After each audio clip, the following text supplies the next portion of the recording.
At the beginning of 2017, the Xbox brand was in a very bad state. The brand had lost the faith of its most loyal fans. Halo was in a very questionable state with those fans.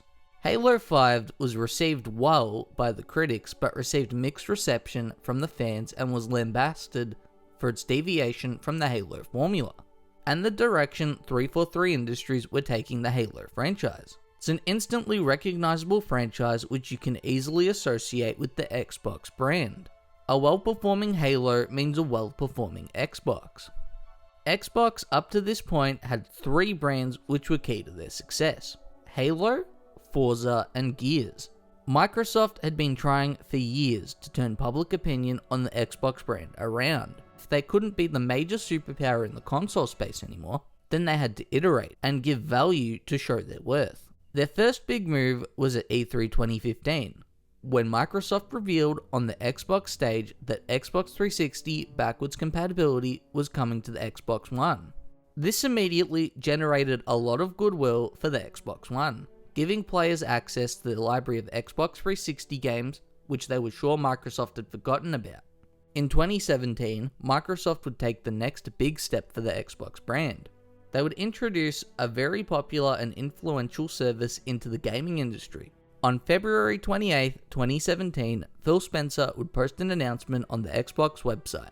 On this day, gaming would change forever, as Phil Spencer had just announced Xbox Game Pass. In this press release, he would state, "Today we're continuing our commitment to give you more options to diversify and expand your library of games with Xbox Game Pass, a new gaming subscription service coming later this spring. Xbox Game Pass gives you unlimited access to over 100 Xbox One and backward compatible Xbox 360 games, all for $9.99 per month. With great games from top industry publishers such as 2K, 505 Games, Bandai Namco Entertainment, Capcom, Codemasters, Deep Silver, Focus Home Interactive, Sega, SNK Corporation, THQ Nordic, Warner Bros. Interactive Entertainment, and Microsoft Studios. There is something for everyone to enjoy, and you will always find something exciting to play across a variety of genres. Some of the fan favorite titles coming to Xbox Game Pass when it launches to the broader Xbox community later this spring include Halo 5 Guardians, Payday 2, NBA 2K16, and Soul Calibur 2. One of the best things about Xbox Game Pass is that you can discover and download the full titles directly on your Xbox One. That means continuous, full fidelity gameplay without having to worry about streaming, bandwidth, or connectivity issue. In addition, all Xbox One games in the catalog and related add-ons will be available to purchase at an exclusive discount for Xbox Game Pass members, so you can make the games you love part of your permanent library to play whenever you want. Every month, new games will cycle into the subscription, with some cycling out, giving you a constantly updating library of games. Xbox Game Pass is your ticket to endless play. It's important to us that Xbox Game Pass provides an enjoyable and seamless experience. On May 24th, 2017, Microsoft would drop Xbox Game Pass into the hands of players who have an Xbox Live Gold subscription before the official launch of Game Pass on June 1st, 2017. Xbox Game Pass would over time become the predominant method of playing games on the Xbox platform. If you give your consumers the option of paying $10 a month to play your first party games at launch along with a variety of other titles, or pay $60 a game, which of those options do you believe the majority will choose? The $10 a month all you can eat buffet, of course. The biggest advantage of Game Pass is that it lowers the barrier of entry for gaming. It provides value to those who may not buy many games due to the cost. In a way, Game Pass is a double-edged sword that requires a lot of money to operate. The current model of Game Pass is one that only very few companies could afford to operate, with Microsoft being one of them.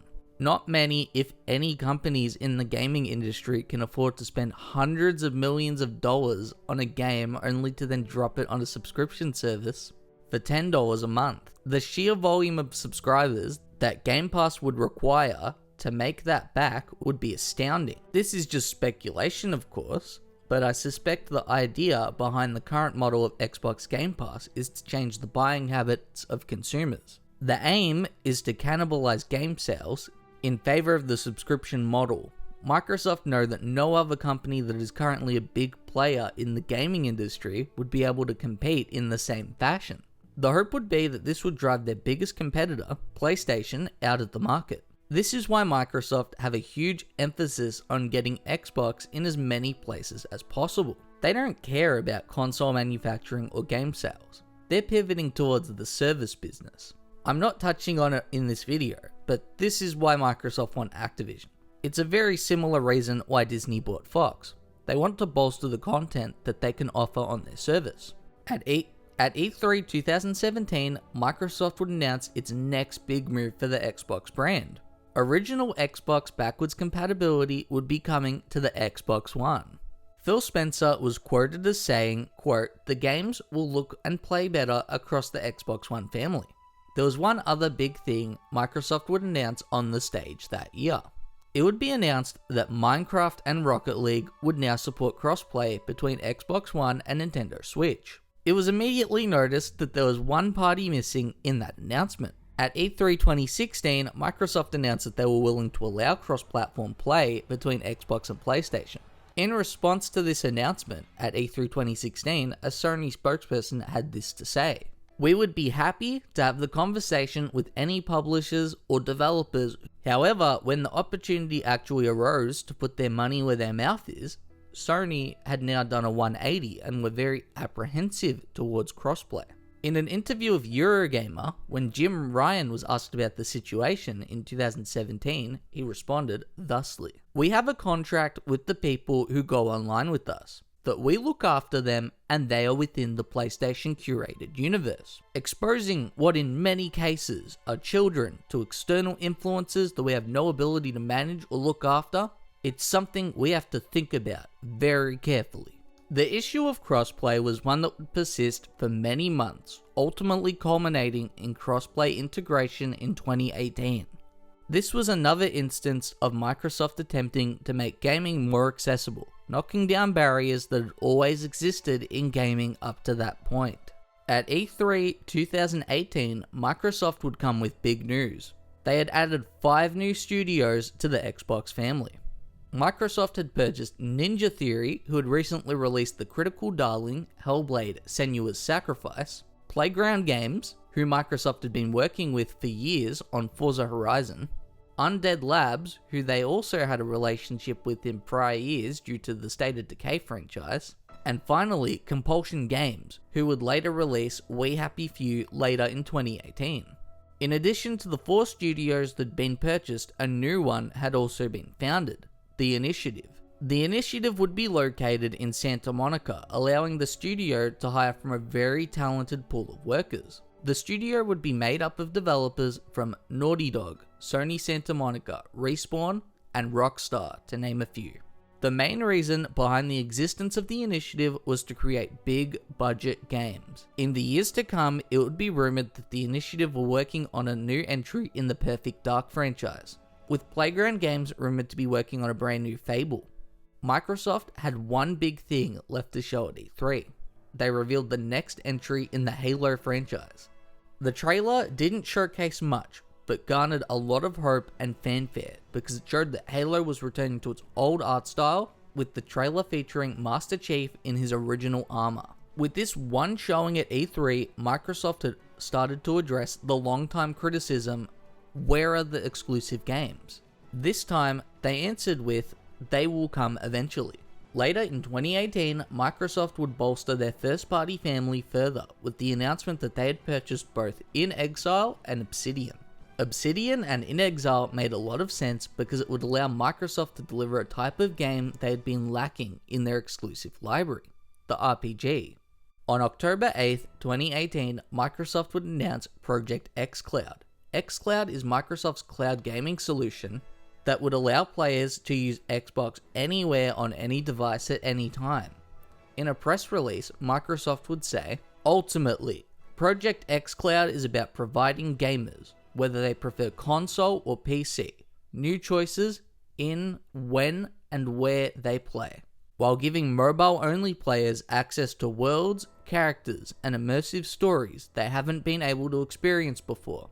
To realize this vision, we know we must make it easy for developers to bring their content to Project xCloud. Developers of the more than 3,000 games available on Xbox One today, and those building the thousands that are coming in the future, will be able to deploy and dramatically scale access to their games across all devices on Project xCloud with no additional work. At E3 2019, Microsoft would announce that they had purchased Double Fine. Double Fine is an interesting buy because they make a lot of different things, from small point-and-click adventures to 3D platformers and roguelikes.